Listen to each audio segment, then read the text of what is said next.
ಗಣಿನಾಡು ಬಳ್ಳಾರಿ ಜಿಲ್ಲೆಯಲ್ಲಿ ಅದರಲ್ಲೂ ಕೂಡ ಕಂಪ್ಲಿಯಲ್ಲಿ ಪ್ರವಾಹದ ಭೀತಿ ಎದುರಾಗಿದೆ. ಕಾರಣ ತುಂಗಭದ್ರಾ ಜಲಾಶಯದಿಂದ ನೀರು ಬಿಡುಗಡೆ ಆಗ್ತಾ ಇರೋದ್ರಿಂದ ನದಿ ಪಾತ್ರದ ಗ್ರಾಮಗಳಲ್ಲಿ ಇಲ್ಲೂ ಕೂಡ ಅದೇ ಸಮಸ್ಯೆ. 30 ಕ್ರಸ್ಟ್ ಗೇಟ್ಗಳ ಮೂಲಕ ನದಿಗೆ 90,000 ಕ್ಯೂಸೆಕ್ ನೀರನ್ನು ಹರಿಬಿಡಲಾಗ್ತಾ ಇದೆ.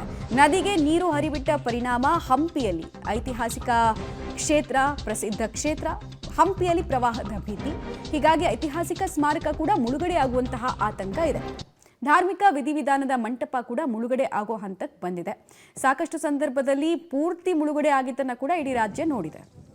ಮಲೆನಾಡು ಸೇರಿದಂತೆ ತುಂಗಭದ್ರಾ ಜಲಾನಯನ ಪ್ರದೇಶದಲ್ಲಿ ವಿಪರೀತ ಮಳೆ ಸುರಿತಾ ಇರೋದ್ರಿಂದ ಹೊಸಪೇಟೆ ಬಳಿ ಇರತಕ್ಕಂಥ ತುಂಗಭದ್ರಾ ಜಲಾಶಯ ಸಂಪೂರ್ಣವಾಗಿ ಭರ್ತಿಯಾಗಿದೆ. ಹೀಗಾಗಿ ತುಂಗಭದ್ರಾ ಜಲಾಶಯದಿಂದ ಇದೀಗ ತುಂಗಭದ್ರಾ ನದಿಗೆ ಬರೋಬ್ಬರಿ 80,000ಕ್ಕೆ ಅಧಿಕ ಕ್ಯೂಸೆಕ್ ನೀರನ್ನು ಹರಿಬಿಟ್ಟಿದ್ದರ ಭಾಗವಾಗಿ ಹಂಪಿ ಪ್ರದೇಶದಲ್ಲಿರ್ತಕ್ಕಂಥ ತುಂಗಭದ್ರಾ ನದಿ ಮೈದುಂಬ ಹರಿತಾ ಇದೆ. ಹೀಗಾಗಿ ಒಂದಿಷ್ಟು ಸ್ಮಾರಕಗಳು ಕೂಡ ಈಗಾಗಲೇ ನೀರಿನಲ್ಲಿ ಮುಳುಗಡೆ ಆಗಿದ್ದರಿಂದ ಒಂದಿಷ್ಟು ಸಮಸ್ಯೆಗಳು ಕೂಡ ಸೃಷ್ಟಿ ಆಗ್ತವೆ. ಯಾಕಂದರೆ ತುಂಗಭದ್ರಾ ನದಿಯ ತಟದಲ್ಲಿ ಪ್ರಮುಖವಾಗಿ ಹಂಪಿಯ ವಿರೂಪಾಕ್ಷೇಶ್ವರ ದೇವಸ್ಥಾನದ ತುಂಗಭದ್ರಾ ನದಿ ತಟದಲ್ಲಿ ಒಂದಿಷ್ಟು ಸ್ಮಾರಕಗಳಿತ್ತು. ಅಲ್ಲೇನೇ ವಿಧಿವಿಧಾನ ಮಂಟಪಗಳು ಸೇರಿದಂತೆ ವಿವಿಧ ಒಂದಿಷ್ಟು ಮಂಟಪಗಳು ಸಹಿತ ಇತ್ತು. ಅಲ್ಲೇನೇ ಧಾರ್ಮಿಕ ಕಾರ್ಯಕ್ರಮಗಳನ್ನು ಸಹಿತ ಮಾಡ್ತಾ ಇದ್ರು. ಆದರೆ ಇದೀಗ ಆ ಒಂದು ಮಂಟಪಗಳಿಗೆ ನೀರು ನುಗ್ಗಿದ್ರ ಭಾಗವಾಗಿ ಒಂದಿಷ್ಟು ಧಾರ್ಮಿಕ ಕಾರ್ಯಕ್ರಮಗಳಿಗೂ ಸಹಿತ ಇಲ್ಲಿಗೆ ವಿಘ್ನ ಬಂದಿದೆ ಅಂದ್ರೂ ಸಹಿತ ತಪ್ಪಾಗೋದಿಲ್ಲ. ಯಾಕಂದ್ರೆ ಕೇವಲ ಧಾರ್ಮಿಕ ಮಂಟಪ ಅಲ್ಲ, ಸಾಕಷ್ಟು ಮಂಟಪಗಳು ಅದ್ರ ಜೊತೆಗೆ ನದಿ ದಡದಲ್ಲಿರ್ತಕ್ಕಂಥ ಒಂದಿಷ್ಟು ಪುರಾತನ ಸ್ಮಾರಕಗಳೆಲ್ಲವೂ ಕೂಡ ಮುಳುಗಡೆ ಆಗಿದ್ದರಿಂದ ಬರ್ತಕ್ಕಂಥ ಭಕ್ತರು ಸಹಿತ ಪರದಾಡ್ತಕ್ಕಂಥ ಪರಿಸ್ಥಿತಿ ನಿರ್ಮಾಣವಾಗಿದೆ. ಪ್ರತಿ ಬಾರಿಯೂ ಸಹಿತ ನದಿಗೆ ನೀರು ಬಂದಂಥ ಸಂದರ್ಭದಲ್ಲಿ ಇಂತಹದ್ದೇ ಪರಿಸ್ಥಿತಿ ಇಲ್ಲಿ ಎದುರಾಗುತ್ತೆ. ಆದರೂ ಸಹಿತ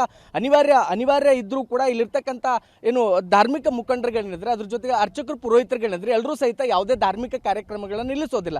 ಒಂದಿಷ್ಟು ಪರ್ಯಾಯ ವ್ಯವಸ್ಥೆಗಳನ್ನ ಮಾಡ್ಕೊಳ್ಳೋದ್ರ ಮೂಲಕ ಧಾರ್ಮಿಕ ಕಾರ್ಯಕ್ರಮಗಳನ್ನು ಸಹಿತ ಮಾಡ್ತಾರೆ. ಆದರೆ ಸದ್ಯಕ್ಕೆ ಈಗ ಅಪಾರ ಪ್ರಮಾಣದ ನೀರು ಹರಿದು ಬಂದಿದ್ರ ಭಾಗವಾಗಿ ಹಂಪಿ ಪ್ರದೇಶದಲ್ಲಿ ಇದೀಗ ಪ್ರವಾಹದ ಭೀತಿ ಕೂಡ ಶುರುವಾಗಿದೆ. ನಮ್ಮ ಜೊತೆಗೆ ಅರ್ಚಕರು ಇದ್ದಾರೆ, ಮಾತಾಡಿಸ್ತೋಗೋಣ. ಗುರುಗಳು, ಈಗ ಯಾವೆಲ್ಲ ಪ್ರಮುಖ ಸ್ಮಾರಕಗಳು ಮುಳುಗಡೆ ಆಗಿದೆ ಅಂತ ಇಲ್ಲಿ?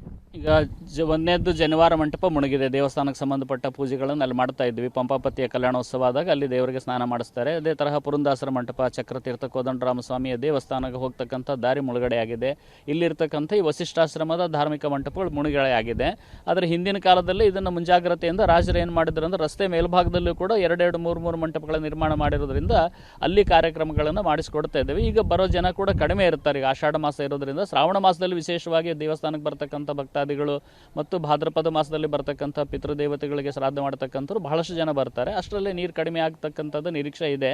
ಯಾತ್ರಿಕರು ಕೂಡ ಸುರಕ್ಷಿತವಾಗಿ ಧಾರ್ಮಿಕ ವಿಧಿವಿಧಾನಗಳನ್ನು ಮುಗಿಸ್ಕೊಂಡು ದೇವರ ದರ್ಶನ ಮಾಡಿ ಅವರು ಪುನೀತರಾಗಿ ಹೋಗಬೇಕು ಅನ್ನೋದು ನಮ್ಮ ಅಪೇಕ್ಷೆ ಆಗಿದೆ. ಸದ್ಯಕ್ಕೆ ಈಗ ಶ್ರಾದ್ದ ಕಾರ್ಯಗಳನ್ನೆಲ್ಲ ಹೆಂಗ್ ಮಾಡ್ತೀರಿ ಅಂತ? ಇದಕ್ಕೆ ಮೇಲಿನ ಮಂಟಪ ಇದೆ ವಸಿಷ್ಠಾಶ್ರಮದಲ್ಲಿ. ಹಿಂದೆ ಕೂಡ ದೊಡ್ಡದೊಂದು ಮಂಟಪ ಕಟ್ಟಿಸಿದ್ದಾರೆ. ಆ ಮಂಟಪದಲ್ಲಿ ಮಾಡೋದಕ್ಕೆ ಅವಕಾಶ ಮಾಡಿಕೊಟ್ಟಿದ್ದಾರೆ. ಈಗಾಗಲೇ ಪುರಾತತ್ವ ಇಲಾಖೆಯವರು ಅದನ್ನು ಜೀರ್ಣೋದ್ಧಾರ ಮಾಡಿ ಅದನ್ನು ಮಾಡೋಕ್ಕೆ ಅವಕಾಶ ಮಾಡಿಕೊಟ್ಟಿದ್ದಾರೆ.